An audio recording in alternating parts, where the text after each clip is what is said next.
Welcome everyone. Today I will discuss about the chemical equilibrium. The first lecture today will cover the following topics: reversible reaction, concept on equilibrium, kinetic approach to equilibrium, laws of mass action, activity and activity coefficient. We all know that when we want to know how much product is formed or from how much reactants, we always use the balanced equation for a certain reaction. So, in molar ratio method, when we want to determine the amounts of material and the material consumed in a chemical reaction, we assume that all reactants are converted to the products. That means 100% conversion. We never consider that the products may react to form the original reactants also. But in most cases, the reaction does not go to completion. All the reactants are converted to products according to the molar coefficients given in the balanced chemical reaction. In the complete reaction, 100% conversion. But almost all the chemical reactions, they do not go to completion because the products formed react to produce the reactant. That means opposite reaction also occurs. The reactants also react. The products also react to form the reactants. That means reactants form the products, at the same time products also form the reactants. This type of reaction are called the reversible reaction. Here both the processes, that means the forward reaction and the reverse reaction, sometimes instead of reverse reaction we called the backward reaction also, they occur simultaneously. And to indicate that the reaction is reversible, we always use a double arrow in the chemical reaction. What is the equilibrium concept? The most simple equilibrium is the equilibrium of water as liquid and water as gas. That means if you take some water, that liquid water in a closed vessel, and if you keep it for some time and you allow the reaction, the phase transfer go on at a certain temperature, then after some time the equilibrium will be reached. At that equilibrium point, the amount of water in the liquid form that is converted to gaseous form, same time the same amount of gaseous water will come back to the liquid form of water. This is not the chemical equilibrium, but it is called phase equilibrium. For chemical equilibrium, we have to consider a chemical reaction. That means, say for example, the most simple reaction has been considered here. A plus B, the molar ratio is 1:1, is converted to C and D. Here also the molar ratio is 1:1. And here you can see the double arrow is there. That means the double arrow, it is indicating that both the forward reaction, that is the reaction of A and B to form C and D, and the reverse reaction, that is the reaction of C and D to form A and B, may occur. That means forward reaction, at the same time a backward reaction is occurring in this particular reaction. Now, what is equilibrium? In this case, here it is phase equilibrium, but in this case we will call it chemical equilibrium. What is chemical equilibrium? When a reaction proceeds to a point where the combination of reactants to form the products is just balanced by the reverse reaction of products combining to form the reactants, then we can say that the reaction is attained the equilibrium. That means what? At equilibrium point, what will happen? A and B will react to form C and D. At the same time, same amount of A and B will be produced by C and D. That means we can say in a simple way, no more conversion takes place. This is the chemical equilibrium. Now, there we can have this type of equilibrium by considering the kinetic approach also. The attainment of state of equilibrium depends on the speed. Say for example, we start the reaction, A and B combines and reacts to form C and D. So, when the reaction just starts, then the reaction process fast, but after some time when it is reaching towards the equilibrium, then we can say that the rate of the forward reaction and the rate of the backward reaction is the same. That means, A plus B going to C plus D, that is the forward reaction, and C plus D is giving to A plus B, that is the reverse action. These two rate. So, the rate of the forward reaction and the rate of the reverse reaction can be expressed mathematically, and which becomes the same. That means, the forward reaction we know that it depends on the concentration of A and B, that is the reactant concentration, and there is a constant which is called the specific rate constant or rate constant. And then for the backward reaction, that is the rate RR, it is expressed as RR. This is rate F, means rate of the forward reaction, and this is the rate of the backward reaction. In this case, K2 into concentration of C into concentration of D, that means K2 is the rate constant for the backward reaction. So, when these two rates are same, then what happens? You can see that at equilibrium we know that the rate of the forward reaction is the same as the rate of the backward reaction or reverse reaction.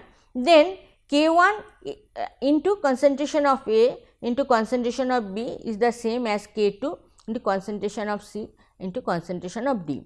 You always remember that the rate constant is always represented as small k, and equilibrium constant we always represent by capital K. In many books also I have seen that they are confused, and sometimes for the rate constant also they use the capital K, but this is not okay. Now, you can see that collecting all variable terms in one side and all constant terms in the other side, that means this is the expression, then we can tell that K1 by K2, which is another constant which can be represented by Kc or K, that is nothing but concentration of C into concentration of D by concentration of A into concentration of B. Now, this K, capital K, is called the equilibrium constant. So, this is the most simple case I have expressed. I have told that all the molar stoichiometric molar ratios are 1:1:1:1:1, but here there is, but almost all reactions are not like that. There may be some not the molar concentration may not be 1, but it may be 2, it may be 3, it may be 4, whatever. So, considering this type of reaction where it is not 1:1, but it is 2:1, say for example, 2A plus B is giving 2C plus D, then the K will be same way, K1 by K2 is nothing but C concentration of C square into concentration of D by concentration of A square into concentration of B.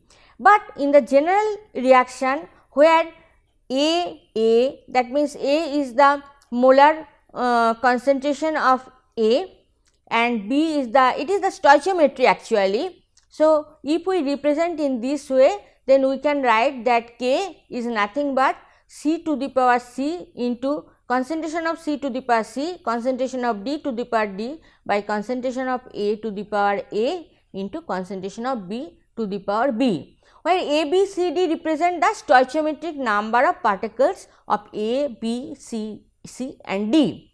It is also called the law of chemical equilibrium or law of mass action, and it can be applied to many kinds of reactions as ionization reaction, precipitation reaction, dissociation type of reaction, complex ion formation. This is the basics of the chemical equilibrium. We will see many different applications of this type of expression. Now, in the equilibrium concept, some important points we have to understand when we go for the equilibrium expression. Say for example, the concentrations of A, B, C and D in equation A. What is equation A? This is the equation A. you remember it, that this is the equation A, and in this equation the A, concentration of A, concentration of B, concentration of C and concentration D exist only at equilibrium. This is the equilibrium concentration, you must remember it, this is the equilibrium concentration. And when you get a very small value, when you obtain a very small value of K, what does it mean? That means that the equilibrium is reached after a small fraction of reactants are converted to products. That means the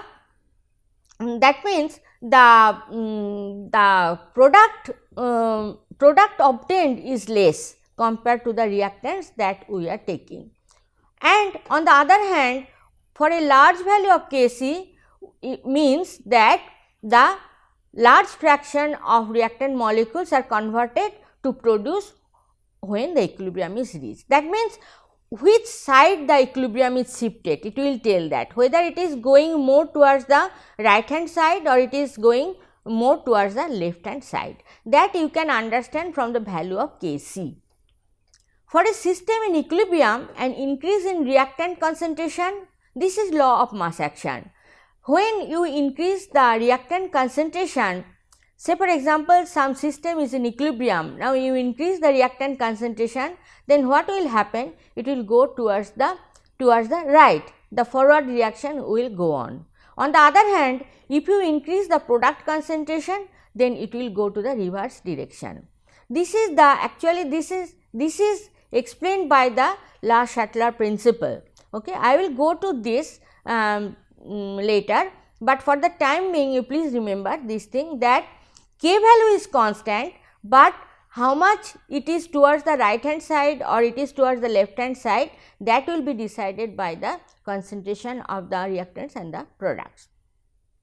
Now, this is very important for the process engineers or the environmental engineers or chemistry students, analytical chemists. This is very general, this is very basic concept for chemical equilibrium. Now, let us consider another example which you can visualize, because this has different colors. You can see it is the NO2 gas. NO2 gas is brown, red brown in color, okay, and the N2O4, which is the dimer of NO2, this is also gas. This has no color, okay. Now, think about this reaction. This is the equilibrium expression.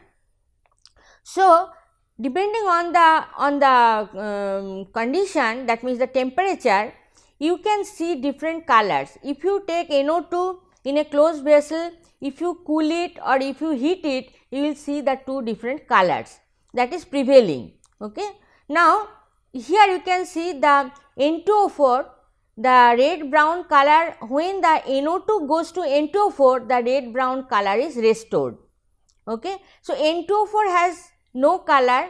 So, you can see here NO2 when goes to N2O4, then this color is you see it goes on upon cooling, and you will see that the NO2 has color, but when it goes to N2O4, the color is not there, and it happens upon cooling, okay.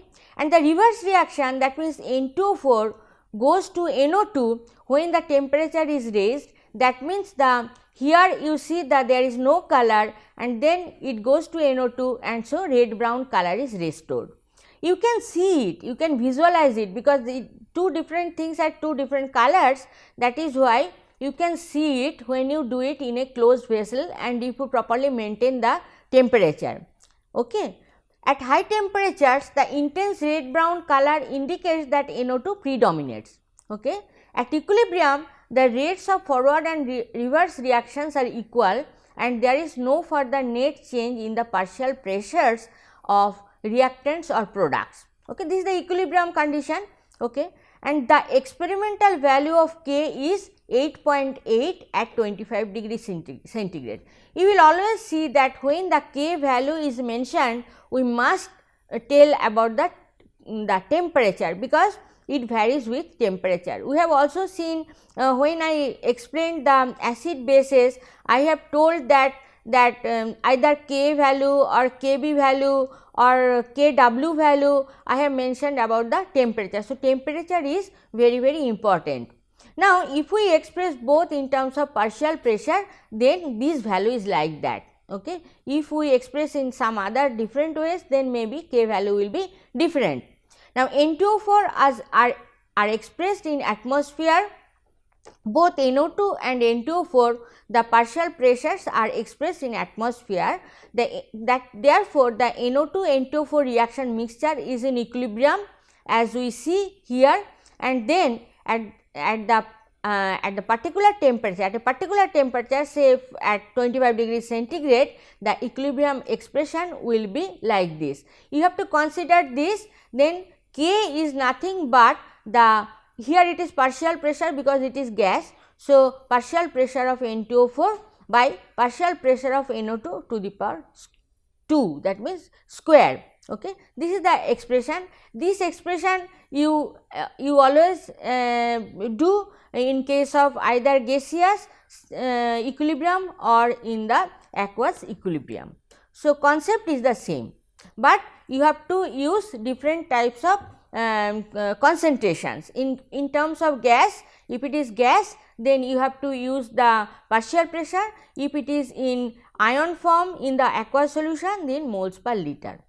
Now, activity and activity coefficient, this is also very important for equilibrium relationship. We always use the, it is expected that we always use the dilute solution. When it is dilute solutions, then concentration, we should express the concentration in moles per liter. But as the concentration is increased, then that means not for very dilute solution, but the concentration is higher, then this activity term should come. Why? Because when there are many ions, then they have the influence on each other. In that case, it is noted that as solutions of ionized materials become more concentrated, their quantitative effect in equilibrium relationships become progressively less than calculated solely from the change in molar concentration. That means, in that case, at higher concentration, the molar concentration if we use, then there may be some error. Okay. Hence, the effective concentration we have to use, which is also called activity. Okay. And the expression, the relationship between the activity and the concentration is like that. This is the activity coefficient. So, when we express the activity, we use the second bracket. When we use the concentration, it is in moles per liter, then this is the third bracket. Okay. And this is the activity coefficient. So, in case of dilute solution, we can tell the activity is same as the concentration. Okay. But in case of not dilute solution, but concentrated solution, we have to consider the activity term. Although numerical calculations from equilibrium relationship may be erroneous in actual concentrations if actual concentrations are used in place of activities, but the error is not very great for dilute aqueous solution. In that case, we can consider that activity is same as the concentration, and we use mostly the dilute solution. So, there will be not much error. For practical purpose, the rough calculations obtained using molar concentrations are sufficient. That means, we do not have to bother that we have to use the activity term. Okay. Besides this, the activity coefficient, not only this, to determine the activity coefficient is not a very easy task. We cannot determine it with precision. This is partly because the activity coefficient is influenced by presence of other ions. That means, for practical purpose, we use the concentration term and we ignore this activity coefficient. The one reason is that it is very difficult to determine this thing. Another thing is, it is for practical purpose, it is sufficient to use the concentration. We do not have to use always the activity term. Now, the activity if we use the activity term, say for example, we are using the activity, we want to use more accurately. So, we will use the activity term. Then in this reaction, for this reaction where A moles of A reacts with B moles of B and then produces C moles of C and D moles of D, then in that case K should follow this expression. That means C, it is the second bracket, so it is the activity. So, in all cases we have to use the activity terms, okay. And then we all know that activity is nothing but activity coefficient into concentration, okay. And then for dilute solution we can think that activity is the same as the concentration. That means we can straightforward we can use this expression. But we have to know this because it is very important to know this in case of concentrated solutions. In that case we must consider the activity and activity coefficient. Now, some rules to be followed. When you prepare when you think about the equilibrium expression, then you have to follow some rules. What is the rules? In case of ions and molecules in dilute solution, concentration is expressed in moles per liter. So, it is the aqueous solution. So, there we have to use the concentration of ions in terms of moles per liter. Now, solvent in a dilute solution. The concentration is taken as unity. There is some solvent in a dilute solution. So, for this we have to take the concentration as unity. Now, when some pure solids or pure liquids in equilibrium with the solution, we will get some examples later, but here just I am writing the rules here. For pure solids or liquids which is in equilibrium, in case of say heterogeneous equilibrium where all are not in the same phase, then it is called heterogeneous equilibrium. In that case, pure solids or liquids in equilibrium with the solution, then the concentration is taken as unity. When there is a mixture of liquids, then the concentration should be expressed in mole fraction, okay. And in case of gases, we have already seen that NO2 and N2O4, that equilibrium we have seen. In that case, say for example, we have used the partial pressure. So, in gas phase when the reaction goes on, the concentration we have to use in terms of partial pressure in atmosphere, okay. These are the rules that we have to follow when we develop some equilibrium expression, because otherwise everything will be wrong. Now, for this part we can use textbooks, any textbooks, physical chemistry textbooks or inorganic chemistry, some inorganic chemistry textbooks also this equilibrium concept is there. And I have given two references, but you can have this explanations in many books. You can consult these books or other books also. This is Sauer-McCarty. I have already given these two references in case of acids, bases and salts when in the module 1. I am giving the same reference here, and thank you for hearing this first lecture for this module 2, that is the lecture number 6. Thank you.